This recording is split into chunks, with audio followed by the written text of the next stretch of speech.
The jack-o'-lantern. Mwah. Varix, my buddy, my friend, Opalo mine. You do not need to convince me. I am on board. Honestly, Prison of Elders, forgive it. I don't care, man. I forgave you the second I found out what you did. So, this is a pretty good start to a season. Yeah, this is just me. This is like first impressions. I'm saying this day 2 of the season. You know, I woke up this morning and I wrote this video like I just got out of bed. But, you know, it does feel like Destiny's not doomed. Honestly, if we could expect content drops like this every few months, I think Destiny's gonna be just fine. Like, I said this at the beginning of Echoes. First season of the year, always the weakest. Alright? We're always fresh off a new campaign and raid race. And then top players reach max light in a month. And all of a sudden the game sucks.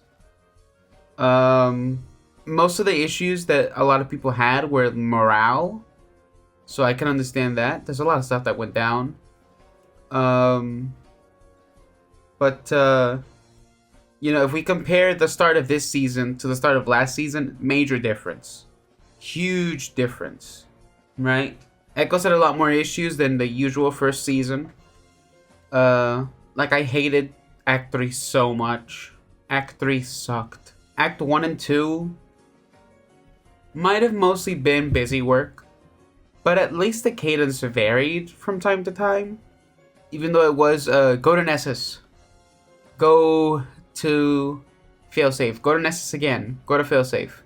It's like back and forth, but honestly, it's like, you know, for someone who grew up playing games with a lot of backtracking, I wasn't really bothered by it that much. Because at least we were getting, like, some small storylines in between, right? But then Act 3 was just, okay, alright. Just play the same exotic missions over and over and over and over and over again. But at least with this new season, I think they dropped a lot of new content. Yeah, I think they managed to stretch it out through a really grindy process that after 6 hours of gameplay yesterday, I started asking myself, am I even doing this right? Thank God for Rick Cactus, because he had a video on the potions and elixirs yesterday, and I think I understand it now. You know, I already had 18 potions made by the time I saw his video, but, you know, it was just really confusing. If you watch the VODs I posted, there's a ton of time I spent trying to figure it out. But yeah, it's pretty good so far. You know, when it comes to potions, I think that's a kind of a fun thing, even if it is just like kind of like busy work. But there's a lot of moments that they take this season that they go like, okay, look, we'll enjoy this visually. I enjoy visually making tonics and elixirs. The whole like, okay, what recipe am I gonna make, and then put it in the taste test in the brewery machine or something. Do the taste test, and then put it through. Sometimes you'll have some wacky effect where you turn into a frog or invisible or something. And I hope there's more of that stuff later this season. Something about the gameplay. So I do think Revenant Scorn adds something a lot more interesting to the Scorn combat loop. It kind of keeps you on your toes, because we never have like self-resurrecting Scorn. And they're kind of how those Loose and Hive resurrect, except these guys have like a good amount of health and do a lot more damage than the average Loose and Hive. That's probably just an Onslaught though, because like these guys, they kind of feel like you're fighting an Archvile in Doom Eternal. You know, they have a little more firepower, a little bit more health than the average enemy, but they can come back. Well, Archviles don't come back; they bring back other enemies. Which, honestly, I think I would have preferred if they did that, right? Like, if you can't fully kill this guy, you're gonna have to deal with some other enemies again. But I can see them doing that I can see them doing that in a future expansion or something. Because it sounds like something they would do. One thing that bothers me is that unless you're amplified or something, it's kind of hard reaching the incense thingy after you down a Revenant Scorn. Because specifically in Onslaught, you'll kill one of them, and then they'll drop their incense to the other side of the cave. And you'll have seconds to find it. You have to run all the way around the cave, right? And if you're not amplified or anything, it's going to be really hard to reach it in time. I like that the resurrection tomes move around. You know, it's better than the Lucent Hive thing, right? I think Lucent Hive, honestly, I think they should switch timers, right? Because Lucent Hive, I think they resurrect slower than the Revenant Scorn, but I haven't really checked the time myself. I feel like someone should investigate that. Someone should. You know, someone with more patience than I should compare the resurrection time between a Revenant Scorn and a Lucent Hive. But I think they could swap those timers around, just so you could have more time to look for the Revenant incense, whatever thing, and less time to crush a ghost. It artificially tunes the difficulty. So, narrative. I think it's interesting. I didn't watch any of the promo material for Revenant. No Vidocs, no trailers, didn't read the TWAB or anything. I wanted to see the story for myself in the game. Because, you know, and these are first impressions. You know, I don't know where we go from here. Because unless you understand what you're doing with Tonics, you're probably stuck. Or if you're like, I saw that the Bungie team, they tweeted out that some people were blocked from progression. So, I'm not sure what's going on there. I'm not even sure if I'm blocked from progression because I don't have any quest on me. But I'm assuming that it's just that we have to do the fieldwork stuff. That's what I assumed. But now I'm not sure anymore. I haven't done every field report yet. But honestly, I'm glad I haven't. Because I would have been pretty dissatisfied if I played it all in just a day. I know there's a ton of people that already did do it in a day. There's definitely people that have already reached level 100 or something. But let's be honest. The only reason I couldn't beat it in a day is because I kept running out of ingredients for my tonics and stuff. It's like, oh, they put an artificial time gate on it for players that aren't properly grinding and maybe don't understand the tonic system that well. It kind of keeps people from doing that type of stuff ahead of time. Visually, this season is off to an amazing start. You drop into Onslaught, Widow's Court, and it's like...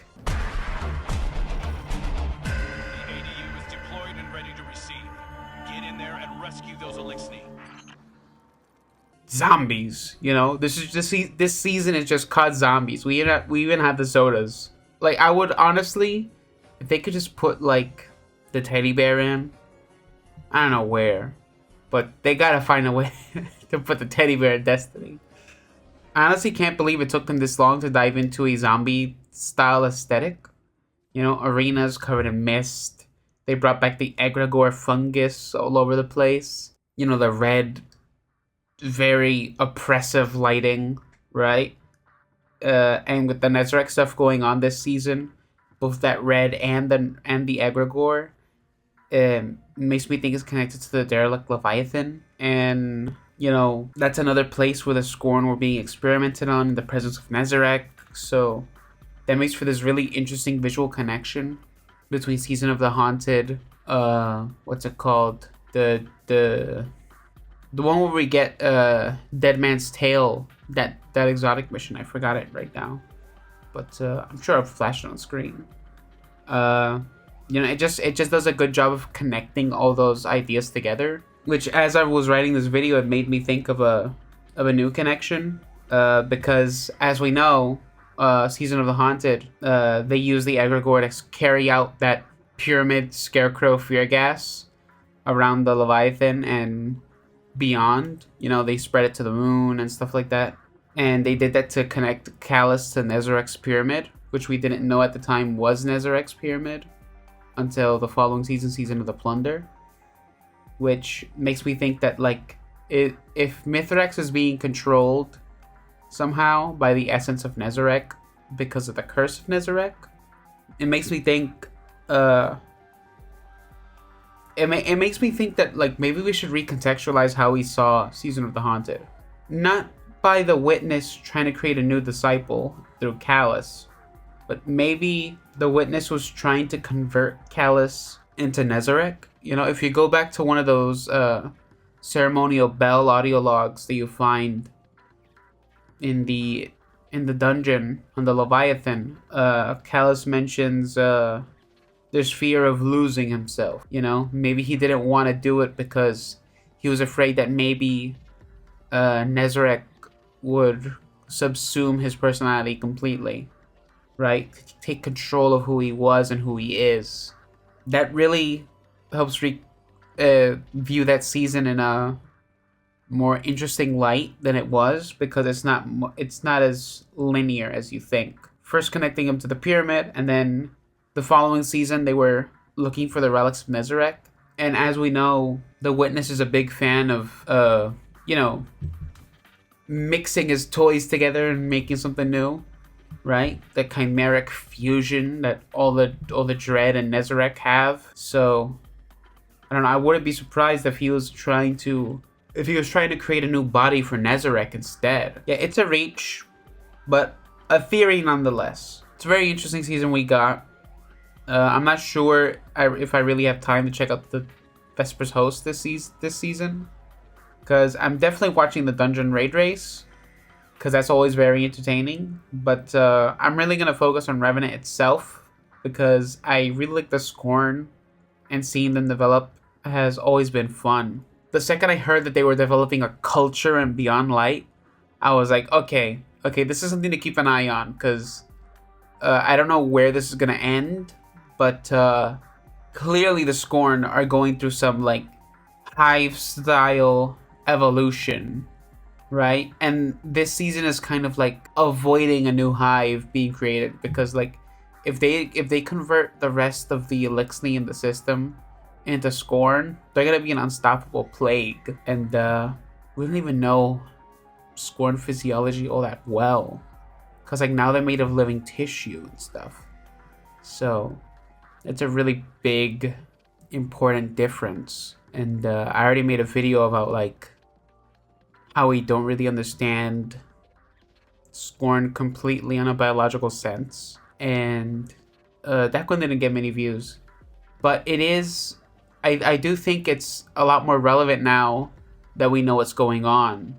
You know. By the way, is that area in Something Left to Say a Gambit map? I think it's a Gambit map from the Tangled Shore, but I'm not sure. I can't remember what area of the Tangled Shore that's supposed to be. It's been a while since we've been to the Tangled Shore. So if someone can point that out, I'd really appreciate that. Also, this is super nitpicky, but during Fickrell's reunion with Crow, Failsafe is there, and Crow already knows what an echo is, when it's supposed to be during, like, you know, all these episodes are supposed to take place at the same time or something. You know, they're supposed to have like an overlap between the stories. But it feels like the way they're written, the way they're writing it, it's like it requires prior knowledge to understand it. They said you could play all these episodes in different orders, but I don't think so.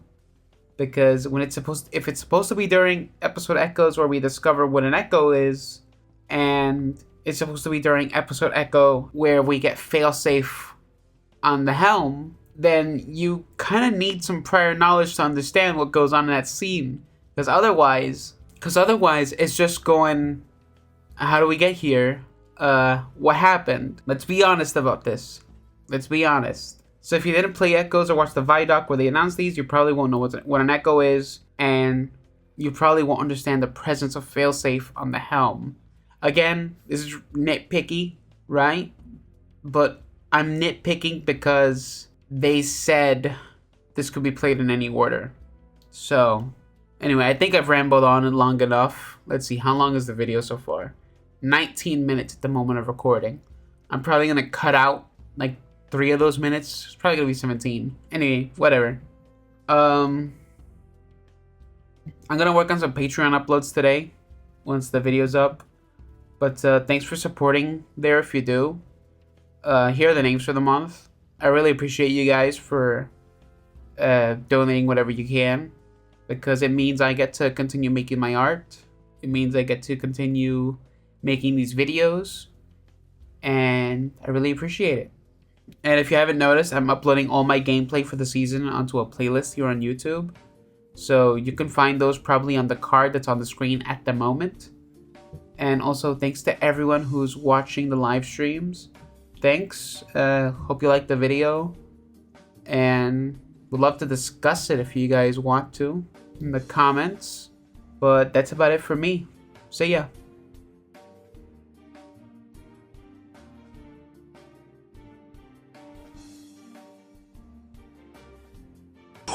And I survive again and again to fight one another.